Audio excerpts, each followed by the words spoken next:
What's up, everybody? Good morning. Welcome to a Tuesday edition of Morning Scone, presented by Brock, the Baton Rouge Orthopedic Clinic, and HUDCO Roofing, HUDCOroofing.com. Do business with someone you know. HUDCO Roofing, HUDCOroofing.com. Okay, everybody, it's a big one today, or tonight. Big and big and big and big and. Pels-Suns, quick turnaround. Game 5, how does it go? Also, LSU baseball at UNO. Former Tiger Blake Dean, of course, the UNO skipper. So, got a lot to delve into tonight. Start with Pels, go to baseball. I think the thing that I will most be watching is the quick turnaround for Phoenix, namely Chris Paul. In this series, if we look at Chris Paul game by game, keep this in mind. In this series, if we look at Chris Paul game by game, his points went from 30 in game 1, 17 in game 2, 28 in game 3, 4 in game 4. Part of that obviously was the adjustment the Pelicans made in game 4, but also, and Antonio Daniels pointed this out, and I think he's right. Think the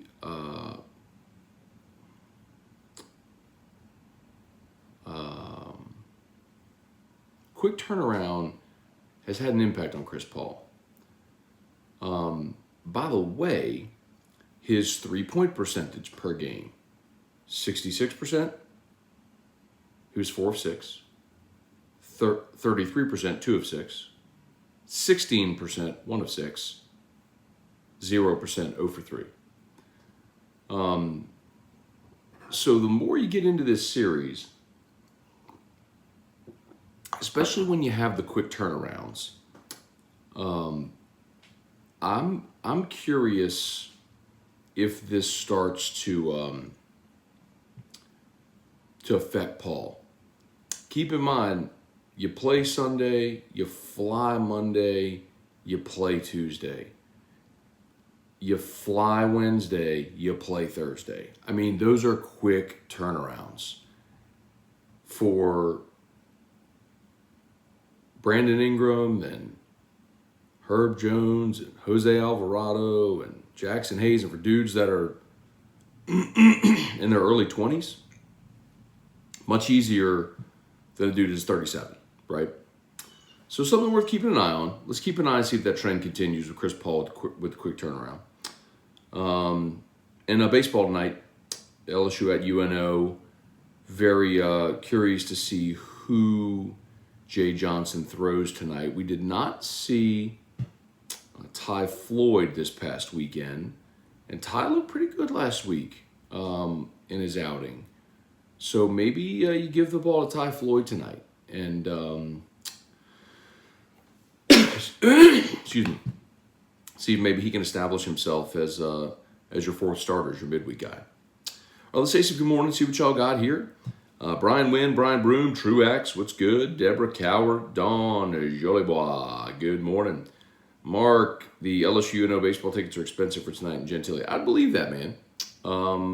It's part of the reason why LSU is started, and Paul Maneri started it, and I commend him for it. But Paul started the whole idea of playing a road game in state each year to give each in-state baseball program an opportunity for that gate, right? To play LSU and get that gate. Now, this will be the second one this year because LSU did play at Louisiana Tech.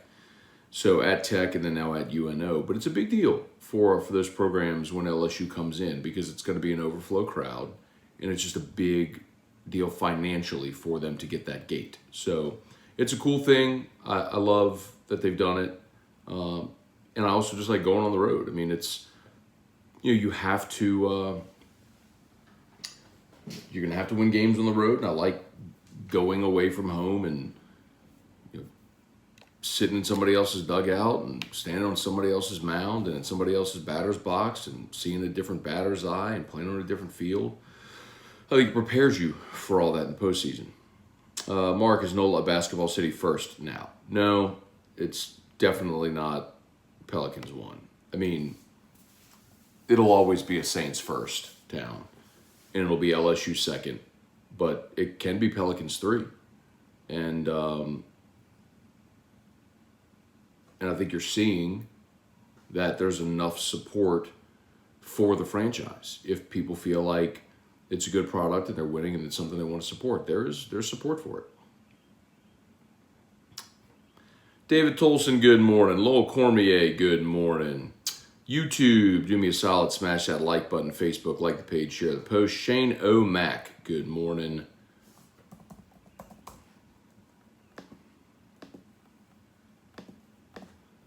Brad Johnson, Matt Lusto, Wendell Norman, Larry Garner. Good morning, y'all. Good morning. Cliff Nelson, let's go Celtics and Pels. Hashtag Team Drew. We can get on board with 2 of those, right? Celtics did get the sweep last night. How disappointing. You know what? With the Lakers not making the playoffs and with the Nets being swept in the first round, maybe,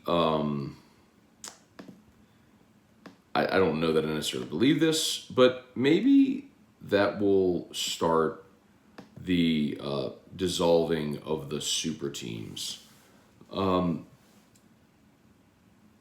Whenever you see, I thought about this a lot because I thought about it through like a New Orleans lens. Some of the great dynasties we've seen of the past 2 decades in basketball, Spurs, right? Well, how did they do it?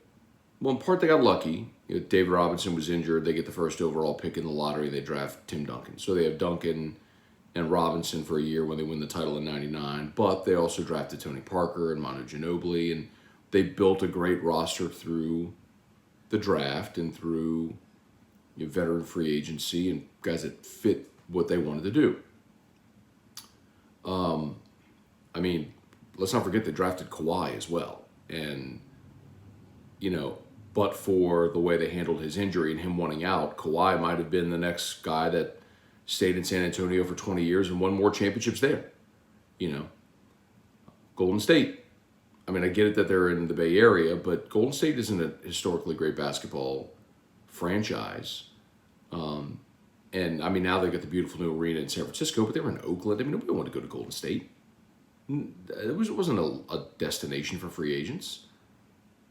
But they drafted Steph, and they drafted Clay, and they drafted Draymond, and they bring in Iguodala, and they put together an amazing run. And then yes, because they started winning, they started attracting guys like Durant and Boogie, and anyway, my point is that's the way to do it. So it can be done, but you got to do it sensibly by drafting well. And I'd say the Pels have done that. They've started doing that. And they got lucky, obviously, with Zion. And they made the AD trade, and they've turned that into a lot of assets. Obviously, Brandon Ingram, and you bring in Jonas as well via trade. They're doing it sensibly. And I think that method is sustainable. Let's see. Anyway, so that was a long rambling. What I meant to... Thank God Erica ain't here, y'all. There is a gecko on the wall in my office. She would be losing her mind right now. Hang on, y'all. I gotta get him. All right. Hang on, y'all. I gotta get this gecko. He on the wall. Gotta get him out of here, bro. You ain't gotta go home, but you can't stay here. That's how it goes, right? You ain't got to go home, but you can't stay here.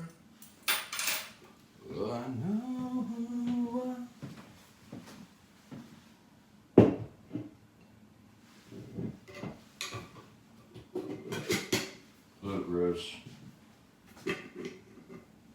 His tail's on the wall. Got him, y'all. I'm gonna go put him outside. Don't tell Eric I'm not killing him. I'm just putting him outside. I'll be right back. Right back.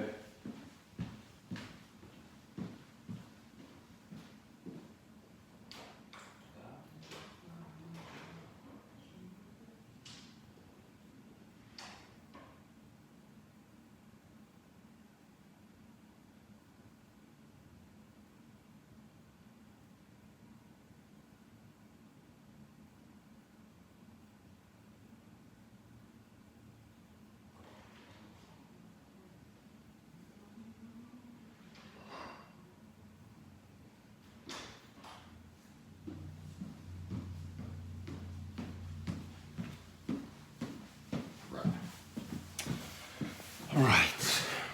Scone, the humanitarian. I'll tell you all a funny story. So,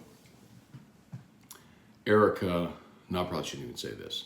We all know Erica is deathly afraid of geckos. Like, it is her gigantic fear.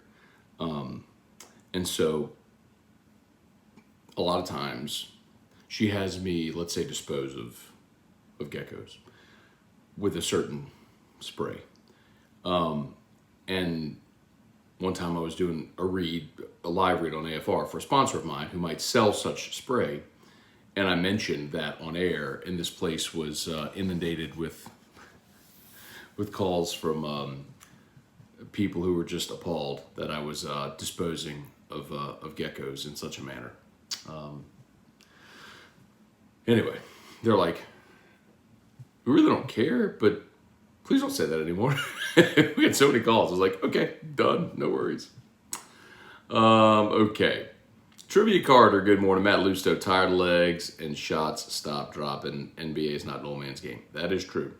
Shelby, tonight feels like a CJ McCollum game. I think Phoenix tries to force someone else to beat them. Could very well be. CJ was a little quiet last time out. You know, BI certainly and Jonas ran the show. It's good to know when you have that many options. If they shut down one, on to the next. Cliff Nelson, Charles Barkley said it best when talking from experience about being an older player and quick turnarounds. CP3 at 37-year-old needs more time to recover. Quick turnarounds aren't good for him. So Antonio Daniels said it on the broadcast the other night. Watch the Valley Sports broadcast, y'all. It's better. Leslie Martin, morning, Matt, go Pels. The Dome was rocking Sunday night. Hope that continues. Not the Dome, Smoothie King Center, the Blender, as they call it. But yes, it was awesome. So much energy. Loved seeing it. Chris Davis, Thomas Lamont, call me a pessimist, but so won't predict LSU to win a second SC weekend in a row until I see them do it.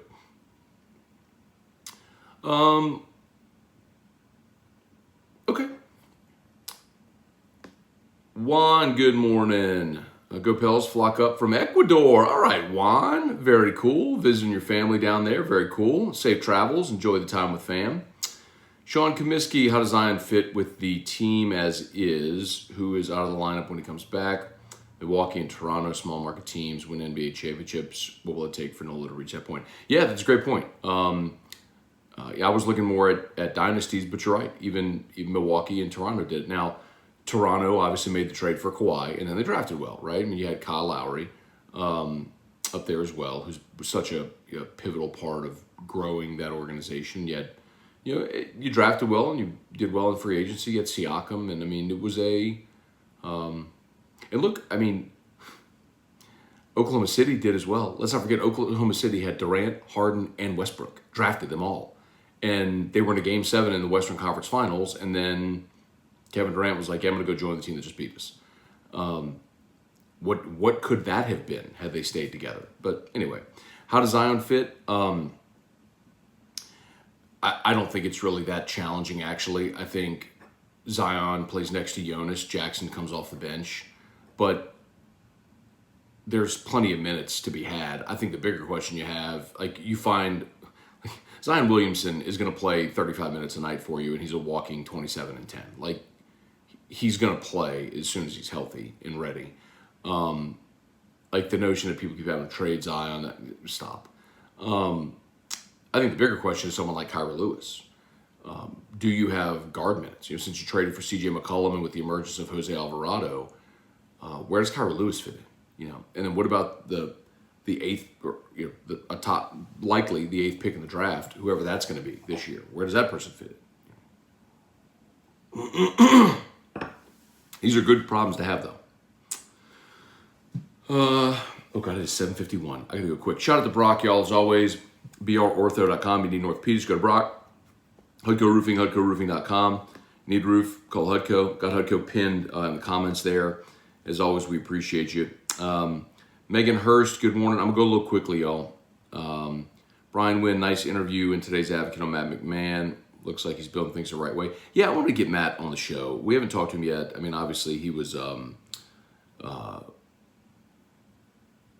had an overwhelming situation that he inherited. But yeah, we need to do that.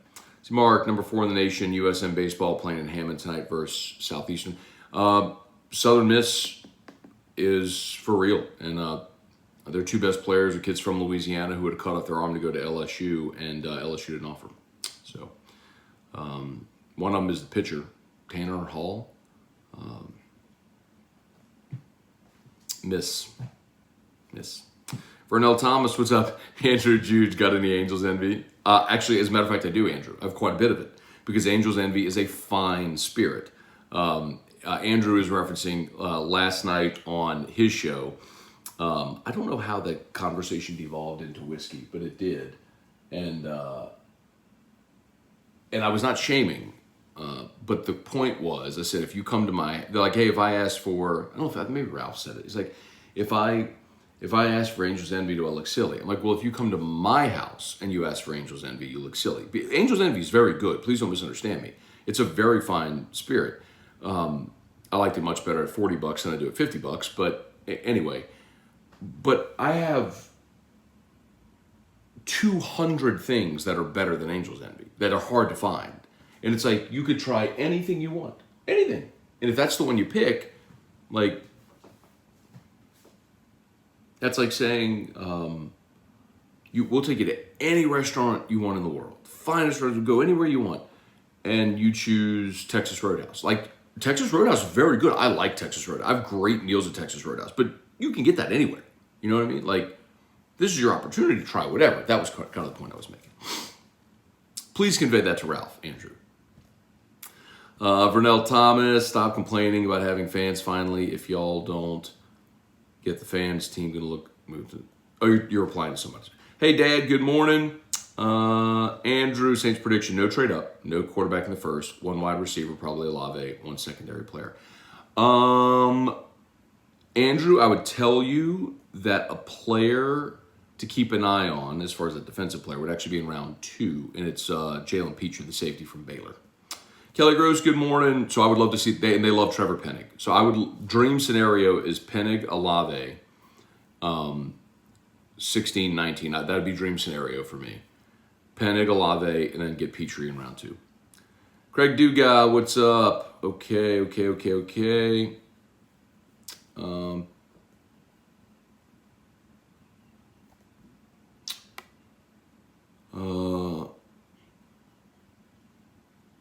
Shelby or Kobe and Duncan, the last 2 superstars to stay with the team that drafted them their whole career. Shelby, I don't think Steph Curry's going anywhere. I think Steph will retire Warrior. Armstrong, grappling, go batter for batter, LSU versus Tennessee. Tell me you wouldn't take LSU. Not talking pitching and fielding, just the hitting lineup. We have a special hitting team. I don't know how you'd argue that when 1 through 9, Tennessee has been the best offense in the SEC in every statistical category. Like, if you're saying that, like, would I take Jacob Berry over whoever the best hitter is that they determine at Tennessee? Yes. Switch hitter with power from both sides? Yes. Going to be a top 10 pick. Dylan Cruz, I'd say the same thing. But if you went 1 through 9, like, I don't know that I necessarily agree. But you are kind of splitting hairs. Craig Schilling. What's up, Craig Schilling? Good morning. Matt, I think CJJ, Jay Johnson, let's see, looking to establish a 4-star for postseason, so I'll look for Floyd to only pitch midweek games from here. Craig, I agree with you.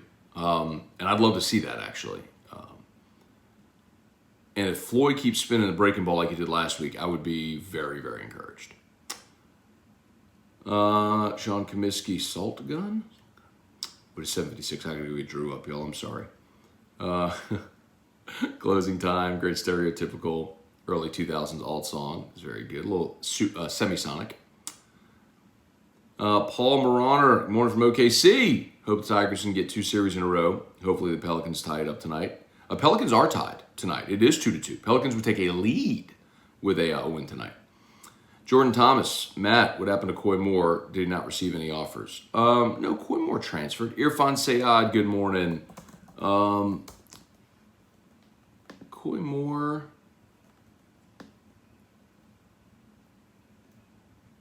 He went in. Coy Moore went in the transfer portal during the season last year. I don't know where he is. That's a good question. Let me see if I can find out. I don't know. I got some Rumble people I can ask. Let me ask. Let me find out. I don't know. All right, I got to go. I'm sorry. Let's see. Sam Dixon, it's an over-asked question. Any chance Saints land Matt Corral in the first round? Sam, I'm going to say no on landing Matt Corral in the first round. I would not be surprised if a team took Matt Corral in the first round. Teams reach for quarterbacks. I mean, if there was a desperate team, I wouldn't be surprised to see that. I don't think that's going to be the Saints, though. Okay, I got to bounce. Y'all have an awesome day. Thanks so much for watching. Facebook, like the page, share the post. And by the way, when I say like the page, I mean like the Matt Moscona page, not this post. Like, share the post, but like the Matt Moscona page. And YouTube, same thing. Please subscribe to the YouTube channel and smash that like button. I appreciate y'all. Okay, have an awesome day. LSU Daily coming up. AFR 3. We'll see you. Peace.